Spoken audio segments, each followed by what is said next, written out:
Nam, mwisho wa episodi zilizopita ndiyo mwanzo wa episodi hii inayoendelea.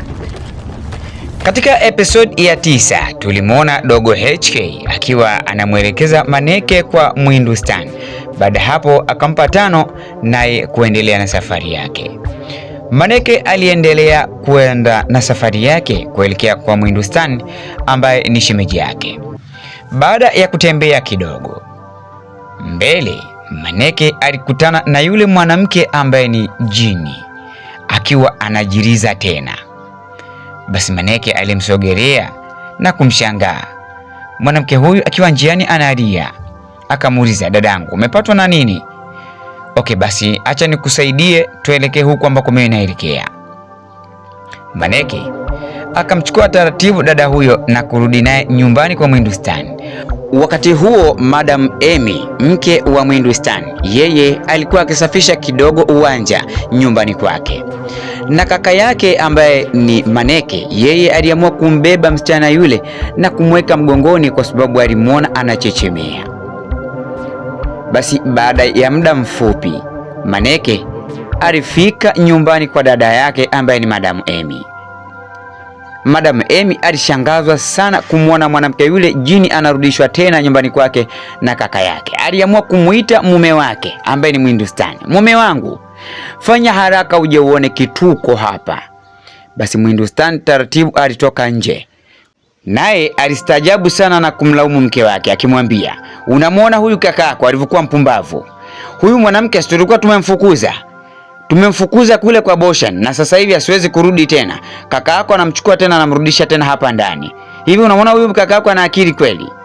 Mume wangu, mimi sijui. Shemeji, naomba nisikilize. Unajua huyu mwanamke nimemwokota kule akiwa anachechemea miguu. Sijui ana matatizo gani. Hatujui kama ana matatizo au asijui ana matatizo. Hebu mweke pale chini alafu nizungumze na huyu kaka yako. Kwa sababu wewe huyu kaka yako naona unamuendekeza sana. Anamleta mtu mjinga kama huyu. Hebu wewe naomba huku njoo kwanza mara moja. Njoo huku nyuma tujaribu kuzungumza. Shemeji, kwani unataka useme nini? Sikiliza wewe.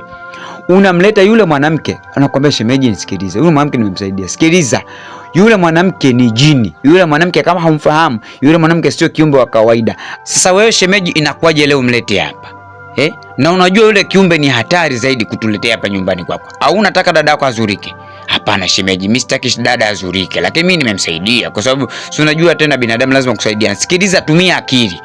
Nataka tukienda huko ndani. Kwanza mchungulie, tukienda huko ndani mwambie hivi, shemeji kasema hapa hakutaki ili aondoke. Unanielewa? Tukiingia zetu ndani hapa mara moja, wewe unamchukua mara moja unamtoa, mwambie shemeji hataki kukuona huko ndani. Sasa shemeji, mimi namtoaje sasa? Sina namna hata ya kufanya. Mtoe. Hakuna namna ya kufanya. Vipi wakati wewe ndio umemleta? Shemeji, naomba unisikilize mimi. Tukifika tu pale ndani, usipoteze muda. Cha kufanya tu mwambie kwamba sikiliza dadangu, nilikuleta hapa ili mradi wakupe msaada, lakini naona shemeji yangu amegoma wewe kuwepo hapa ndani. Basi baada kidogo Mwindustan alikwenda nyumbani kwa Kijiko ambaye ni mtaalamu wake. Akaenda kumwambia habari kuhusu mwanamke yule kuletwa tena nyumbani kwake. Akamwambia, mtaalamu, najua mimi nimekuja hapa leo, nimekuja kuelezea kila kitu ambacho kinanihusu mimi juu ya mwanamke yule.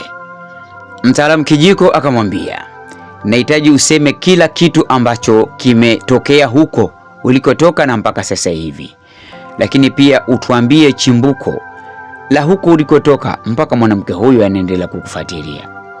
Mwindustan akasema, mganga Kijiko Matelefoni, unajua mimi sio mwenyeji wa kijiji hiki. Mimi ni mtu ambaye nimekuja katika kijiji hiki, lakini nimekimbia janga huko nilikotoka. Mwanamke yule alikuwa ni mwanamke ambaye nilikuwa nikifanya naye biashara. Na kwa sura sikuwahi kumuonaga, kwani alikuwa akija kwa sura ya kijini na manukato katika duka langu. Alikuwa akifanya biashara na mimi za mabadilishano. Ilikuwa mimi namletea udi pamoja na kumchinjia mbuzi, lakini naona baadaye alihitaji mpaka ng'ombe. Nikaona huyu baadaye atahitaji mpaka binadamu. Nikaona niachane naye. Basi nikanunua madawa fulani ambayo niliyaweka ndani ya duka langu, na hisi hayo ndio yatakuwa yamemdhuru. Huko nyumbani kwa Mwindustan alionekana yule mwanamke jini akiwa ametulia pembeni kidogo mwa nyumba, Lakini wakati huo shemeji yake ambaye ni Maneke naye alikuwa akitokea chooni na kumwona mwanamke yule ametulia tuli sana.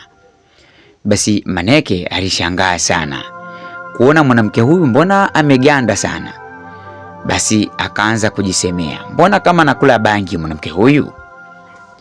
Alianza kumuita dada yake, dada, sister, Madam Amy, hebu njoo kwanza umuone huyu mgeni wetu hapa nje, mbona ameganda sana, isijakawa kuna kitu kimemtokea.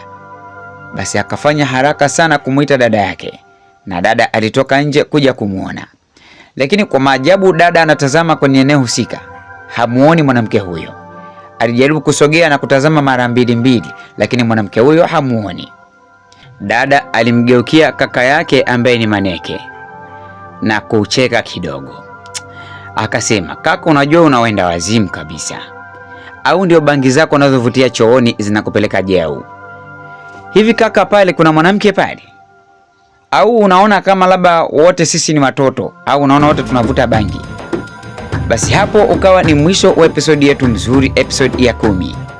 Naitwa DJ Raxy.